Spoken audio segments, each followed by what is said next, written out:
Cuando yo era niño, mi padre viajaba mucho porque era legislador y vivía en Quito, 5 días a la semana. Y cada vez que venía de regreso, mis hermanos y yo salíamos corriendo a ver lo que nos traía, que normalmente eran unos aplanchados deliciosos de una panadería que en ese tiempo había en esa ciudad.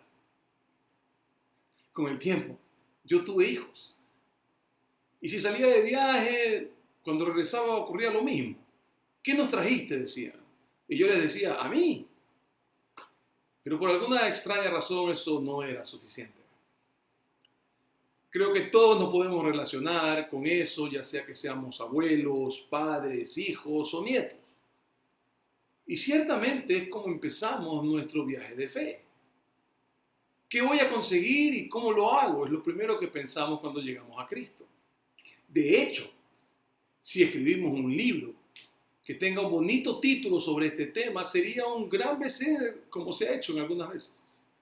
Porque es nuestra inmadurez la que nos lleva a querer saber qué voy a conseguir y cómo logro conseguirlo.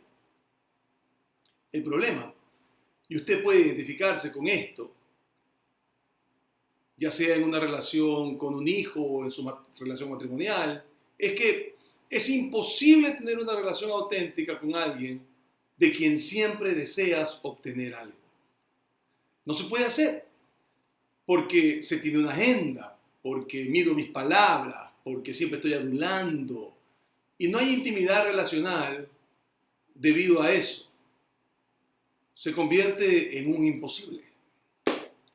Lo sorprendente y lo chévere es que Juan, quien fue un seguidor de Jesús en el primer siglo, dice que Dios nos dio todo lo que necesitamos y debía darnos, y lo hizo de inmediato, porque se dio a sí mismo.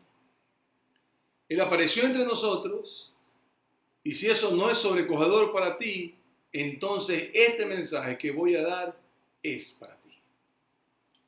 Porque cuando la idea de que Dios vino a esta tierra porque se interesa tanto en ti como en mí, pasa de nuestra cabeza a nuestro corazón, es cuando cambia todo.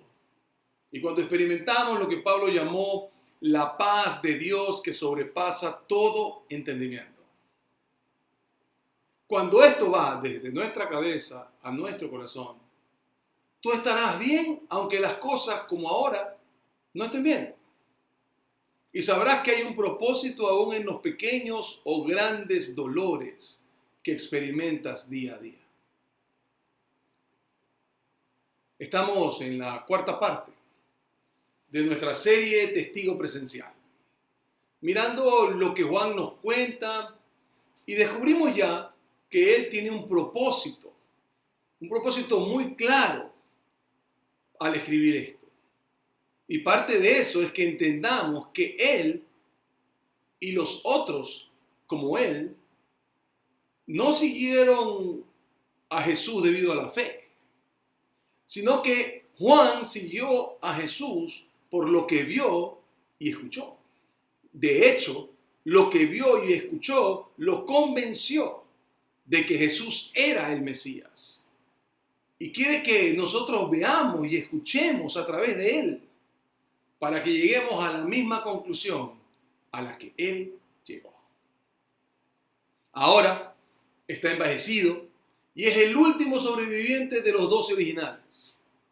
Alguien lo convence o él decide escribir sus recuerdos. Así que creo, y hemos hablado de esto ya, que empieza a dictar sus vivencias. Y como lo hace a través de eventos. Que él nos dice que esos eventos no son cosas que él ha tomado al azar, sino que son señales que apuntan a algo porque son, y esto es muy importante, evidencia de que Jesús era quien dijo ser. Porque la razón de que hacía milagros era para dejar ver quién él era en verdad. Y Juan las recoge para que la gente pueda ver y oír a través de él y saber cuál era la identidad de Jesús. Él no quería que sepamos solamente lo que Jesús hizo.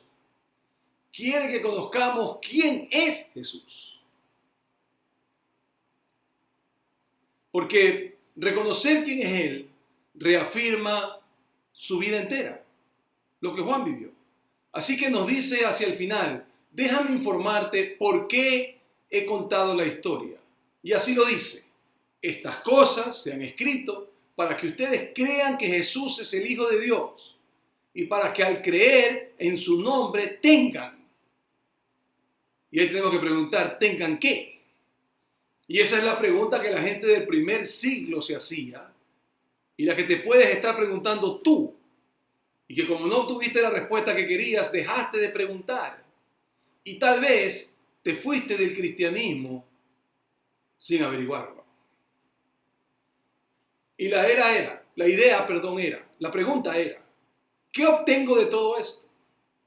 Y esa es el cuestionamiento que nos haremos hoy mientras miramos la cuarta señal de la que Juan nos habla y que es una de las más famosas y conocidas de toda la Biblia, y es la alimentación de más de 5,000 personas. Si no has estado con nosotros, déjame recordarte algunas cosas. La nación de Israel es una nación alargada, va de norte a sur. Y Jesús, habíamos visto, sale del norte, donde acaba de hacer el milagro de las bodas de Canaán, va a Jerusalén, donde bota a las mesas de los cambistas, habla con Nicodemo. Tiempo después lo encontramos recorriendo Israel y pasa por Samaria, donde se encuentra con la mujer del pozo y sana al hijo del noble. Después de un tiempo está otra vez en Jerusalén y sana a un paralítico. Y hoy lo encontramos yendo a la parte más al norte de Israel, a un lugar remoto, tratando de alejarse después de recibir la noticia del decapitamiento de Juan el Bautista. Pero la gente se entera dónde está Jesús. Y una multitud salió a su encuentro.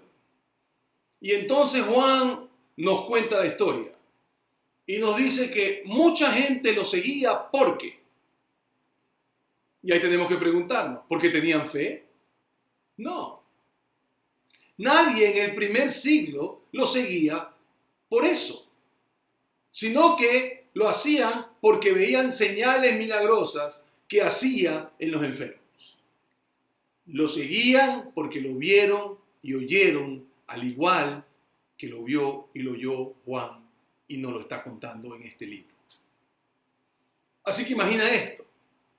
Jesús está con sus discípulos, ha tratado de retirarse de la gente, que no lo encuentren, querían estar solos. Y aquí vienen a lo lejos miles de personas, muchos de los cuales no lo habían visto nunca a Jesús. Pero ahora que Él está en la región de ellos, y mientras está cerca, quieren conocer a este profeta, que tal vez es el Mesías, o tal vez no, pero es un hacedor de milagros. Y quién sabe, si andan con suerte, tal vez un amigo de ellos o un familiar pudiera ser sanado.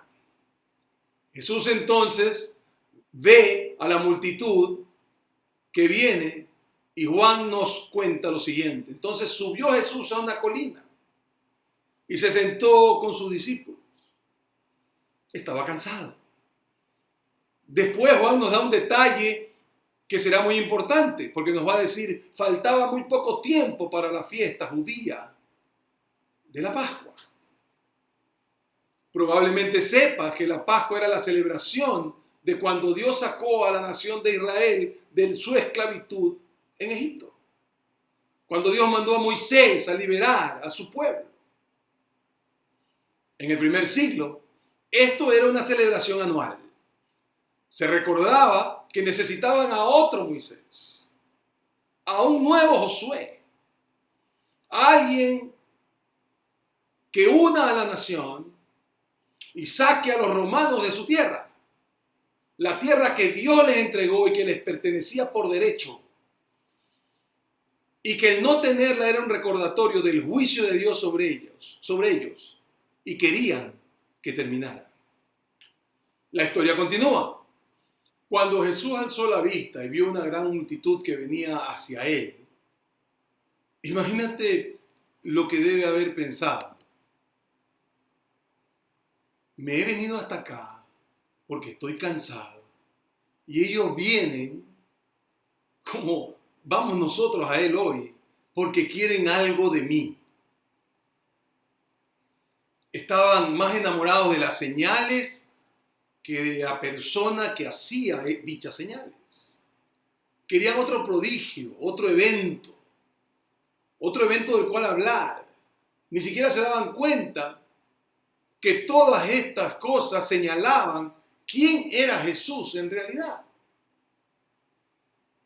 Él se da vuelta y sorprende a uno de sus discípulos. Se vuelve hacia Felipe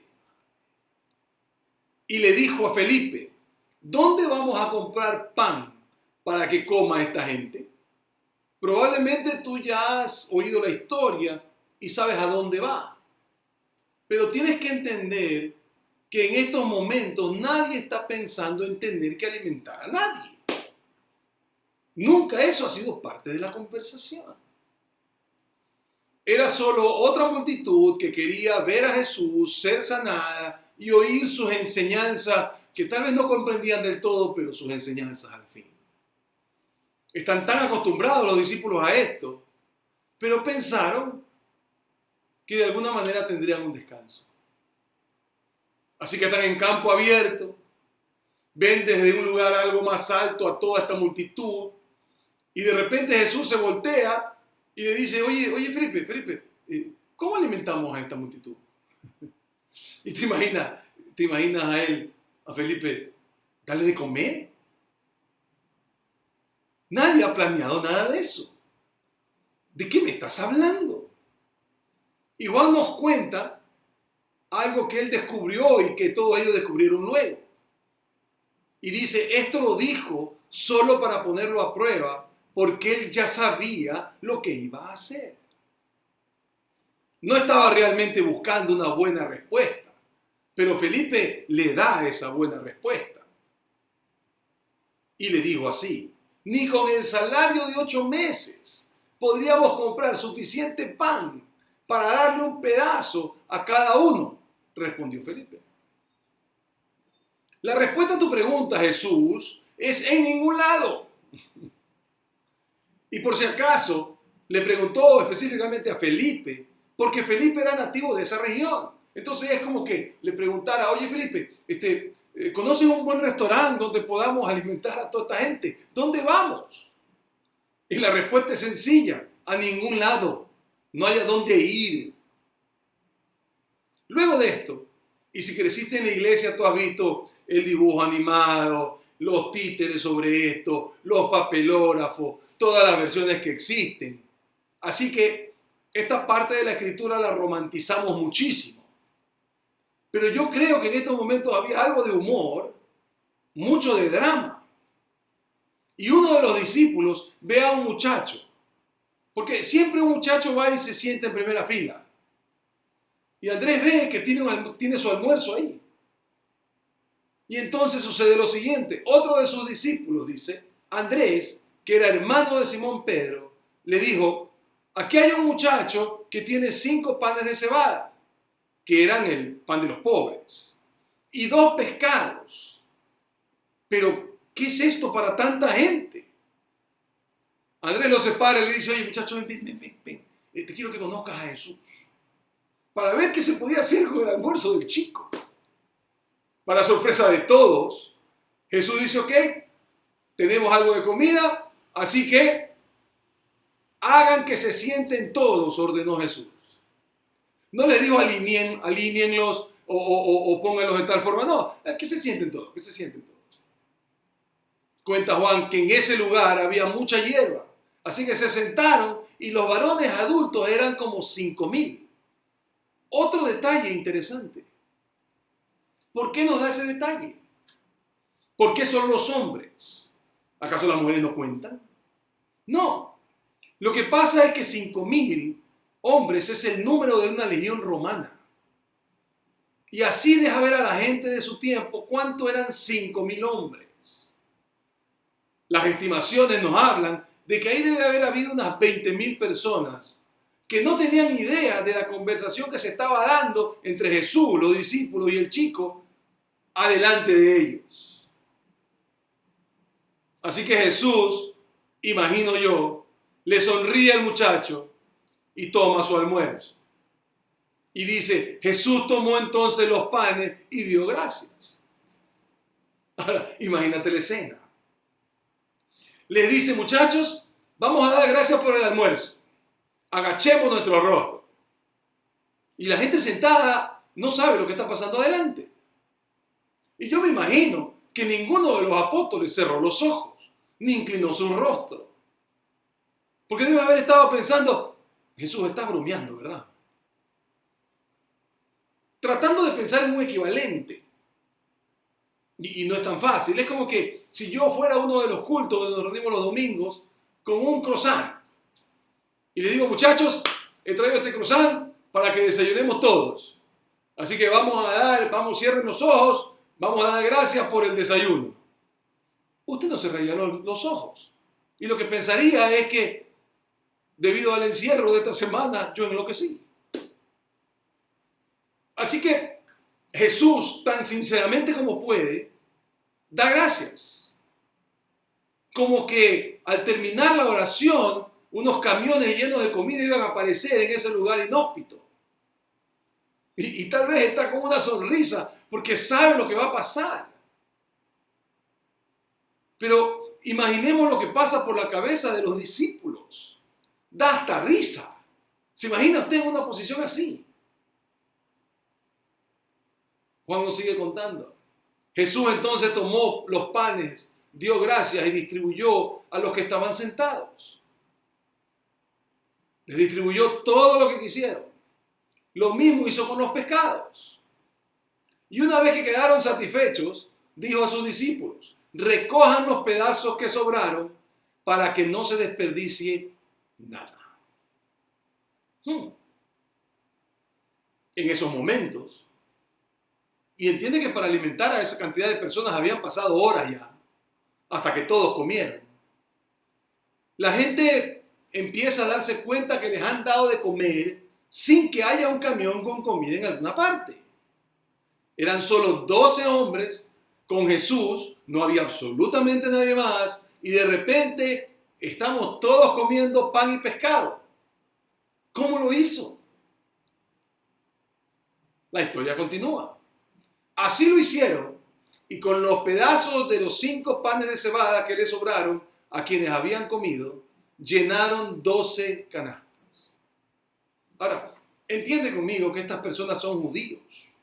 Entienden la señal. Cuando iban por el desierto con Moisés, Dios le daba suficiente pan para cada día, el maná. Jesús crea tanta comida que tenían extra para quién sabe cuántos días más. Y la pregunta que se hacen, porque es la pregunta que debían responder y la que tú y yo debemos hacernos, porque es la pregunta más importante que nos plantearemos en algún momento en nuestra vida, es: ¿quién es Jesús? La historia continúa. Al ver la señal que Jesús había realizado, la gente comenzó a decir: es verdad, este es el profeta, el que ha de venir al mundo. Wow. Y finalmente, por un momento, y solo les duró un momento, cambian su enfoque y pueden dejar de pensar en su apetito y pueden dejar de ver la señal y enfocarse en la persona que la hizo posible y pensar: este es el hombre que hemos estado esperando. Toda nuestra vida lo hemos estado esperando. Aquel del que nos habló Moisés, del que profetizó Daniel, el Hijo del Hombre. Por un momento lo entendieron. Pero Jesús sabía que era temporal. Y además sabía que su tiempo no había llegado aún. Así que esto es lo que hace. Pero Jesús, dándose cuenta que querían llevárselo a la fuerza y declararlo rey, Y esta es la razón de especificar que son 5.000 hombres, es decir, el equivalente a una legión romana. Y es que ellos empiezan a pensar, si Moisés nos liberó de Egipto, seguro que este nuevo profeta nos libera de Roma. Imagina la escena. 5.000 hombres marchando de la parte más norte del país. Marchan alrededor del mar de Galilea, sumando gente mientras caminan. Para el momento que rodean el lago, se habrán triplicado. Y para el momento que lleguen a las puertas de Jerusalén, será el equivalente a 4 legiones romanas lideradas por Jesús. Todo el país cobraría vida. El Mesías sería declarado y la tierra sería de ellos nuevamente y sus oraciones finalmente respondidas. Jesús sabía esto y sabía que llegaría el tiempo en otra Pascua donde él entraría a Jerusalén, pero no para ser coronado, sino para ser crucificado. Y sabiendo lo que tenían en sus corazones, sus intenciones y sus motivos, que no tenían que ver con quien él era, sino con lo que él podía hacer por ellos, entonces, nos cuenta Juan, se retiró de nuevo a la montaña él solo. Pero antes de hacerlo, él reúne a los 12, los pone en un bote, como diciendo, oigan, no empiecen ustedes a tener idea que este no es el día en que la revolución empieza. No vamos a marchar a Jerusalén. Jesús le dice, quítense eso de la cabeza, métanse aquí, remen al otro lado, que al otro lado los veo. Pide a la multitud que se disperse y se va a un lugar alejado para orar, porque teme hasta que él mismo se deje llevar por la euforia que esto ha causado. Eventualmente, Jesús se les uniría en el otro lado del lago. Y cuando lo hace, está pensando, bueno, ahora sí vamos a descansar un poquito. Pero la multitud los vuelve a alcanzar. Y probablemente ahora es más grande que lo que era antes. Pero él se dispone a achicar esa multitud. Porque va a hacerles una demanda que también nos hace a ti y a mí. Y esto es a lo que me refiero. ¿Alguna vez dijiste o escuchaste decir a alguien, renuncié a la fe o renuncié a la iglesia porque no estaba sacando nada de ella? Estaba yendo pero no sacaba nada, servía pero no conseguía nada de provecho. Incluso daba y me sentaba en primera fila, pero no recibía nada de todo ese esfuerzo. El punto que Jesús va a dar es que mientras estás esperando sacar algo de eso, es que no has entendido lo que significa la relación con Él. Mientras sigas siendo sobre lo que voy a sacar, seguimos siendo niños corriendo hacia la puerta diciendo, ¿qué me trajiste, papá? ¿Qué me compraste? ¿Y cómo lo tengo? ¿Qué hago para que me lo des? Así que Jesús está al otro lado del lago. Y Juan nos cuenta que cuando lo encontraron al otro lado del lago, le preguntaron. ¿Y por qué le preguntan lo que le van a preguntar? Porque recuerda que cuando es una relación de la que quieres sacar algo, tú nunca eres directo. Hay una especie de bailecito. Así que alguien desde la multitud le pregunta algo que no les interesaba saber tampoco. Rabí, ¿cuándo llegaste acá? Y Jesús no se lo permite y va directo al punto. Y le dice, ustedes no quieren saber cuándo llegué ni cómo llegué. Ciertamente les aseguro, les dice Jesús, que ustedes me buscan no porque han visto señales. Y eso hace que ustedes sepan quién soy, sino porque comieron pan hasta llenarse. Están aquí por la comida. Se perdieron a dónde apunta la señal. Pensaron que el milagro era lo más importante. Y entonces creo yo que se inclina un poco hacia ellos. Porque también se inclina, creo yo, hacia nosotros. Y les dice a ellos y nos dice a nosotros, oiga, póngase pila. Trabajen, pero no por. No vivas para. No dediques tu vida a. No desperdicies tus días con. No trabajes solo para. No trabajes solo por la comida que es perecedera, sino por la que permanece para vida eterna, la cual les dará el Hijo del Hombre. Por favor, ¿no se dan cuenta? ¿No se dan cuenta lo que les ofrezco? ¿No se dan cuenta dónde apuntan las señales que he hecho? ¿No se dan cuenta que Dios me ha empoderado? Que estoy haciendo las obras de Dios y hablando su palabra.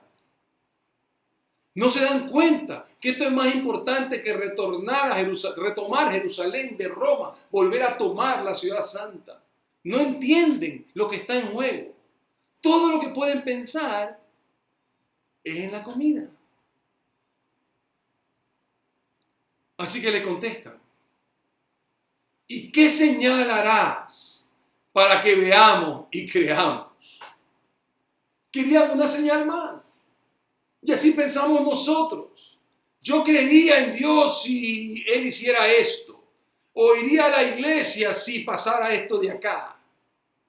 Aquí está un grupo de personas que ya han experimentado algo increíble, queriendo una cosa más. ¿Qué puedes hacer?, insistieron ellos.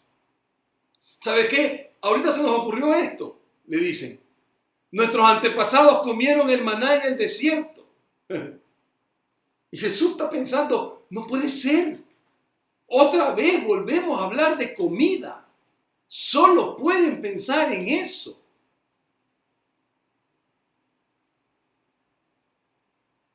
Creo que hay algo muy importante que debes saber. Y es que cuando tú estás sentado con alguien importante, una persona que es realmente muy importante en el área en que está, y esta persona te pregunta, ¿hay algo que pueda hacer por ti?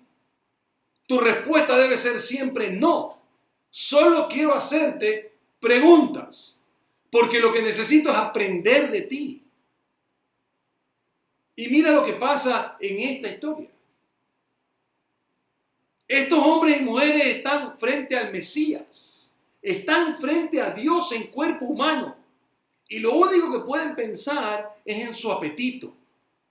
No pueden ir más allá de sus estómagos. De hecho, cuando lees el resto de Juan 6, te das cuenta que muchos decidieron dejar de seguir a Jesús. Una vez que el show de magia se había acabado, dejaron de estar interesados en el mago. Una vez que se dieron cuenta que no había nada más para ellos, perdieron el interés y probablemente debido a sus circunstancias, tienen excusa. Pero usted y yo no tenemos excusa. Porque estamos de este lado de la resurrección.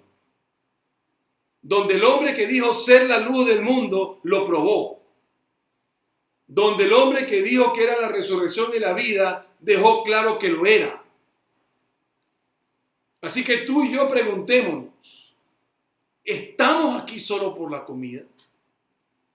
¿Estás en esto del cristianismo debido a lo que puedes sacar de ello o lo que puedes sacar de él? Si es así, no te estás dando cuenta de con quién te estás relacionando.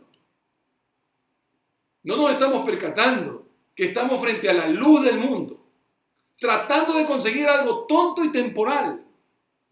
Y Jesús nos dice, por favor, no trate de gastar tu vida consiguiendo eso que no vale la pena. Y déjame hacerte un comentario adicional. En estos momentos, pedirle a Dios cosas se ve como algo realmente importante. Y yo no quiero decirte que no pidas, porque no creo que está bien. Pero ten las cosas en perspectiva. Cristo no nos ofreció contestarnos toda oración que hagamos. Nos ofreció que tengamos vida, que tendremos vida y vida en abundancia. Y eso va más allá de nuestras circunstancias, incluso tan duras como las que estamos viviendo hoy día, encerrados cada uno de nosotros en nuestras casas. Por favor, incluso eso Incluso esta vivencia tan dura como se hace, donde estamos viendo amigos y familiares caer enfermos y probablemente caer muertos, porque en Guayaquil la epidemia se ha convertido en un problema realmente grave. Y yo no quiero minimizar eso, pero quiero que lo pongas en perspectiva. Por muy duro que es, por muy entristecedor que es, y lo es, sigue siendo algo que no se compara con la vida eterna que Cristo nos dio, con ese regalo increíble. Cristo te entiende, porque Él sufrió como tú y yo estamos sufriendo, porque Él vio a los suyos morir como tú y yo probablemente lo estamos viendo. Y creo que es muy importante que tú y yo nos unamos, lloremos, nos dolamos. Pero cuando esto termine, no perdamos la perspectiva. Ni siquiera mientras esto no termina, no perdamos la perspectiva. Que Cristo sigue siendo la persona que entregó su vida por nosotros. Hemos sido invitados a seguirlo. Y yo les he dicho esto muchas veces. Sus seguidores le dieron forma a la civilización occidental. Es lo que cambió el mundo y lo sigue haciendo. Y no fue porque hicieron portentos inimaginables que asombraban a la gente, o con promesas burdas que Dios te va a dar todo lo que tú quieras. Por tanto, no hemos sido invitados a algo sin importancia. Piensa en esto. Si todo cristiano por solo 2 semanas no le pidiera nada a Dios y nos dedicáramos a amar sin condiciones, a perdonar a toda persona contra la que tenemos algo, si dejáramos de pedir cosas y empezáramos a ser tan generosos como pudiéramos, incluso en estas circunstancias, tan compasivos como pudiéramos, y en estas circunstancias lo podemos ser. Si cada padre por 2 semanas se convierte en el padre que Cristo pide que seas, o la madre que pide que seas, o el hijo que Él requiere que seas, si nos sometiéramos unos a otros como Cristo lo hizo al Padre, si hiciéramos estas cosas básicas para que algunas en estos momentos tenemos hasta tiempo para hacerlas, la diferencia se sentiría. Y los primeros cristianos lo entendieron. Y ese puñado de judíos se alejaron completamente de su religión, y a pesar de la persecución del templo y del imperio, arrancaron a dejar de pedir para ellos y a amar en forma práctica. Y cambiaron la vida de muchos, porque se contestaron la pregunta que Jesús les hizo y que te la hace a ti y me la hace a mí. ¿Quién crees tú que yo soy? Para algunos no era más que un rabino con poderes mágicos, pero para unos pocos era Dios en cuerpo humano. Así que hicieron lo que se hace cuando te encuentras con Dios. Dejaron de pedir y simplemente se rindieron a Él y lo siguieron. Y al final les dio más de lo que ellos podían imaginar, porque se dio a sí mismo. Así que, cristianos, espero que ustedes no estén con Él por el almuerzo, porque si es así te perderás la aventura y el propósito que es vivir para Él. Te vas a perder a tu Salvador. La razón sencilla, porque sé que de otra forma no tendrás la relación que deseas, es porque es imposible tener una relación auténtica con alguien de quien siempre deseas obtener algo. Así que deja de negociar, solo di sí. Di las palabras del salmista cada día: Señor, hazme conocer tus caminos, muéstrame tus sendas, encamíname en tu verdad, enséñame. O la del apóstol Pablo, que dice: entrega las partes de tu cuerpo como un sacrificio vivo. Cada mañana le dices: Padre Celestial, aquí están mis manos, Aquí están mis pies, aquí está mi mente, aquí están mis ojos, aquí están mis recursos, aquí está mi dolor, aquí está mi historia. Todo lo estoy poniendo a tu disposición. No necesito nada. Lo único que te pido es estar en el centro de tu voluntad. Hazme todo lo amoroso, generoso, auténtico, perdonador que quieres que sea. Solo quiero saber que te estoy siguiendo. O puedes usar la versión corta, que es la de Jesús. No mi voluntad, dijo Jesús, sino la tuya. Porque la mía viene con una lista de cosas que quiero. Tu voluntad, Señor, es la que quiero hacer. En otras palabras, simplemente seamos seguidores y no consumidores. Porque cuando miramos al Calvario y a la resurrección, no tenemos excusa para no hacerlo, para no ser seguidores. Dios ya te dio lo más importante, una relación donde Él es tu Padre celestial. Juan lo dice así: pero estas cosas se han escrito para que ustedes crean que Jesús es el Hijo de Dios y para que al creer en su nombre tengan, más que un almuerzo, tengan vida en su nombre. Eso significa que hay cosas más importantes en esta vida que las que tú ves. Significa que perdonas porque fuiste perdonado, que amas porque eres amado. Significa que aunque no tengas un sí a todas tus oraciones, tienes una relación con el Padre Celestial. Significa que la vida es algo más grande de lo que tú nunca imaginaste. Que no es buscar las cosas por las que todo el resto del mundo vive. Es una nueva y diferente forma de vida, una diferente perspectiva en todo. Y cuando esa relación es suficiente, la relación con Dios es suficiente, una nueva vida empieza, la aventura comienza.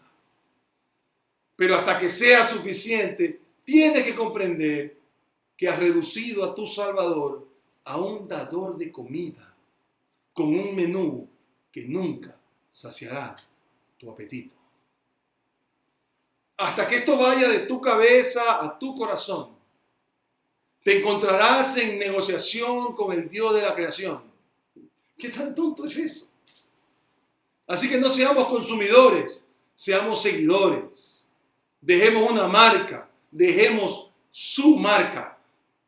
Seamos sus seguidores. Porque ¿sabes qué? Hace 2000 años sus seguidores cambiaron al mundo una vez. Puede que esta generación de seguidores, si dejamos de ser consumidores, lo pueda hacer de nuevo. Y esa es mi esperanza. Que vayamos por el corazón y la vida de Jesús en nosotros y no solamente por la comida. Padre, te damos gracias, Señor, por este tiempo que hemos pasado en torno a ti. Alabamos tu santo nombre. Te pedimos, Señor, que estés con nosotros y que nos permitas estar por encima de las circunstancias que hoy nos acogen. Te pedimos, Señor, por cada persona que está enfermo con coronavirus. Señor, tenemos gente muy allegada a nosotros en los hospitales. Tenemos amigos que incluso ya han fallecido. Te pedimos, Señor, porque tu mano misericordiosa pueda quitar este virus terrible. Y que seas tú glorificándote porque termina de pasar esta copa tan dura para algunos de nosotros. Pero, Señor, mientras eso sucede, permítenos seguir teniendo la fe en ti, en el hecho de que todo lo que pasa, pasa por algo y aunque no lo entendamos, tú estás con nosotros. Dale a mis hermanos enfermos nueva fuerza, dale a mis hermanos familiares de ellos nueva fuerza, esperanza. El hecho de saber que pase lo que pase, tú estás con nosotros y que tú sufriste también lo que nosotros estamos sufriendo. Quédate, Señor, con ellos, quédate, Señor, con nosotros y permítenos seguir siendo un poquito más como tú y un poco menos como nosotros. Alabamos tu santo nombre, en el nombre de Jesús. Amén. Dios me lo bendiga, mis hermanos. Nos vemos el próximo día. que las maravillas que mi Dios ha hecho no las hace nada.